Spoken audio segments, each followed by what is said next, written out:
Estamos retornando com o nosso Direto de Brasília, entrevistando hoje o deputado Carlos Zaratini, do PT de São Paulo. Eu gostaria, o senhor falou bastante do pós-Dilma, o que provocou, o que ocasionou, a política que poderia ser seguida, o que é possível fazer.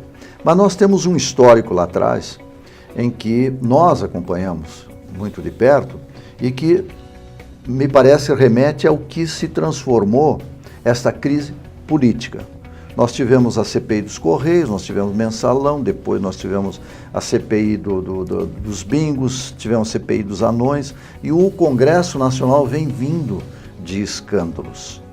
E acabou transformando no centro do furacão o PT. O que aconteceu?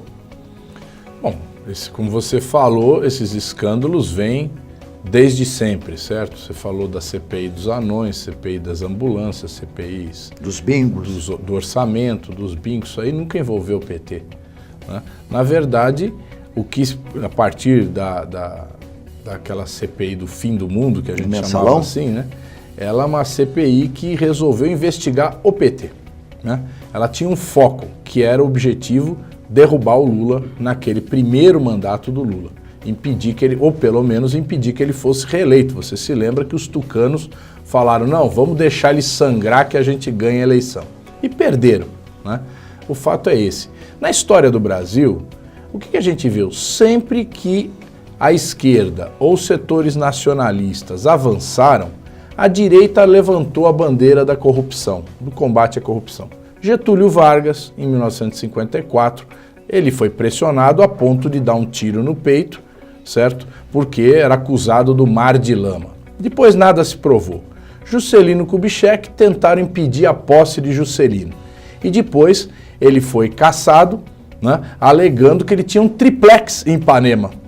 Aliás, você lê essa história de novo, era bom todos que nos ouçam recapitular a história do triplex de Ipanema do Juscelino Kubitschek.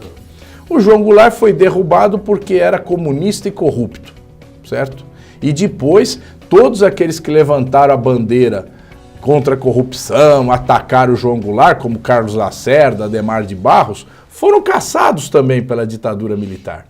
Então, o fato é que toda vez que se avança do ponto de vista da democratização da sociedade, da democratização econômica, existe uma reação que se apega em quê? Na questão da corrupção. E procuram pequenos fatos e transformam em grandes escândalos para que isso dê substância substância de massa para uma oposição reagir contra aqueles que estão promovendo esse desenvolvimento, esse crescimento, né? Como a gente viu no caso do Getúlio, que estava democratizando o país e democratizando a economia através da criação da Petrobras, né? Que mexeu com interesses Companhia Brasileira de Motores, né?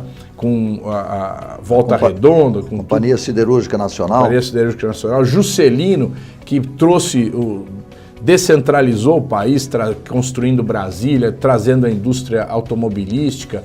Então foram aqueles que procuraram. O João Goulart, com as reformas de base, você lembra também que tentaram fazer o parlamentarismo, né? E o parlamentarismo foi derrotado no plebiscito. Então isso demonstrava o quê? Que a vontade do povo majoritária é a vontade de desenvolver, de crescer e de democratizar o país. E aqueles que não querem que isso aconteça, se apegam nesses fatos. Ah, tem corrupção aqui, tem corrupção ali, fazem uma campanha moralista, né, que no fim das contas destrói a democracia.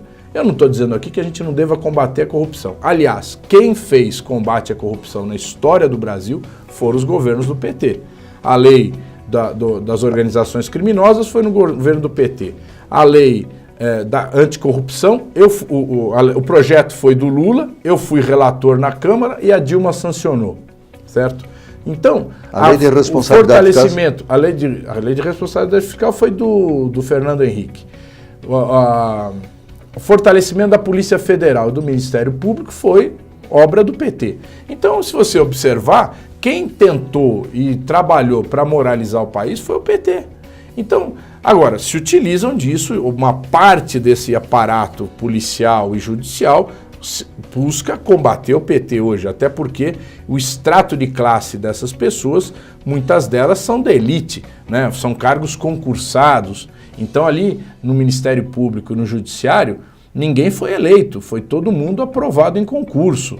Né? Tem essa juíza agora que impede que se visite o Lula, é uma juíza jovem, acabou de ser admitida e trabalha como uma verdadeira ditadora. Nem na época da ditadura, meu pai foi preso político, todo mundo ia visitar os presos políticos. Teotônio Vilela foi na cadeia visitar os presos políticos e iniciou a grande campanha pela anistia.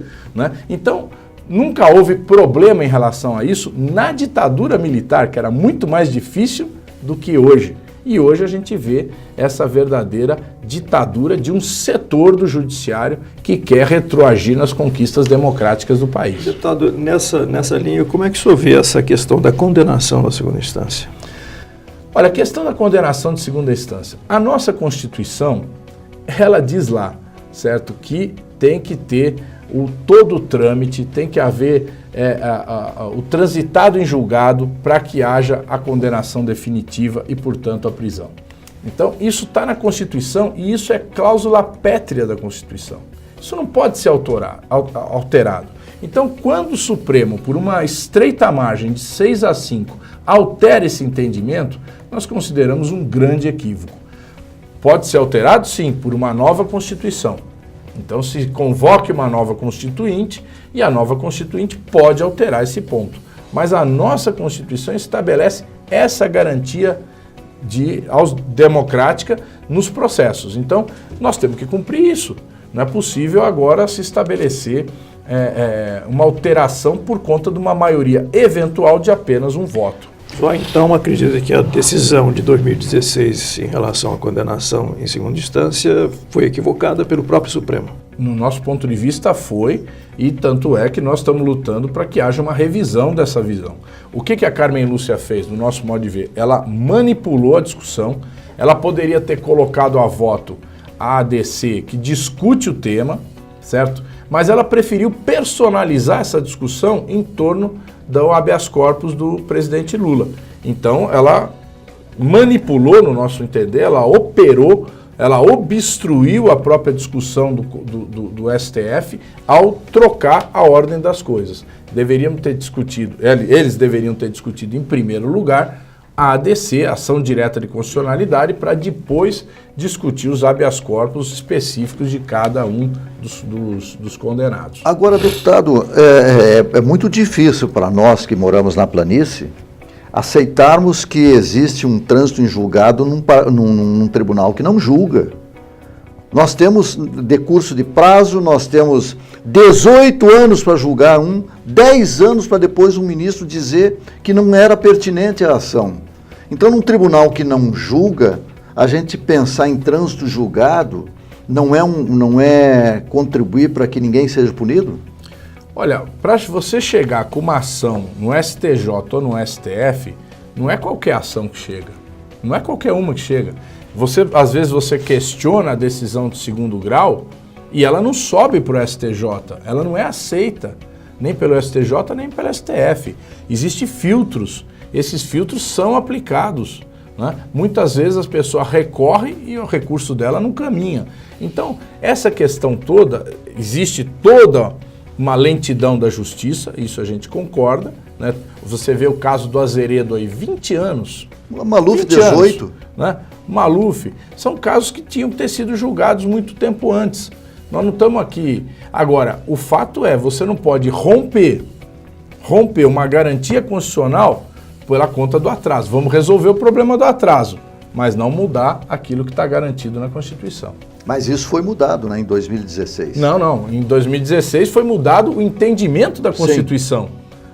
Se você acha que tem muita demora para julgar o processo, vamos examinar por que tem a demora e vamos alterar aquilo para que seja mais rápido. Isso é uma coisa. Outra coisa é você alterar uma garantia da Constituição, que está em uma cláusula pétrea, no nosso modo de ver. Bom, nosso modo de ver de muitos juristas, né? Com certeza. Desse país. Não, eu acho que essa questão está tão polemizada, vamos dizer assim, que não se tem nem luz no fim do túnel. Inclusive, esta semana, o jornalista, escritor e acadêmico Zuenir Ventura disse que hoje, quando a gente olha e pensa que a luz no fim do túnel é um carro vindo na contramão. Mas nós vamos continuar a nossa entrevista com o deputado Carlos Zaratini, vamos fazer um pequeno intervalo e nós já voltamos.